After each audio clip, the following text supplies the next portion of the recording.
Okay. Now, how has the leadership mindset evolved from Gen X to millennials and now to Gen Z? So, any pointers that we can take on that, Gauri? Oh, lot of them, because I actually have there are very few Gen X people whom I have worked with, and I have trained them also, because I Okay. coach the CXOs and all, and millennial umpteen number of them, and then there's the Gen Z. There's something which has drastically changed is the Hmm. form of leadership from very authoritative leadership which was there in Gen X. Okay, Okay. and that is why the Gen X, when they worked with millennials, they used to give them directions. A lot of micromanagement used to happen.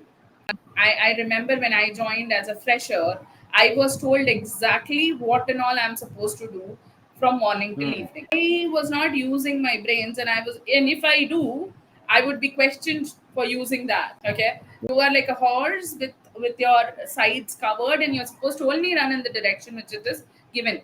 That is how millennials have been led in the beginning of their career. Slowly these people have now become leaders, but Hmm. they evolved beautifully, I would take here the example of a mother-in-law and daughter-in-law.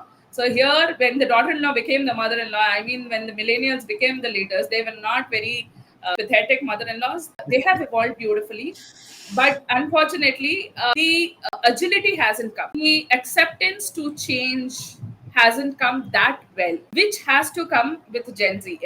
So we are a reformed version of leader, but still there is a scope, a very big scope, which has to be filled in. So authoritative doesn't work even in schools. If you see, now the cane doesn't work. So we come out of the school where cane was not used. We came out of the school where cane was the only way of communication. So you cannot back them even at work. You can collaborate with them. You can appreciate them. Okay. So Hmm. this appreciation is the past which millennials have to brush up and roll their sleeves and take in.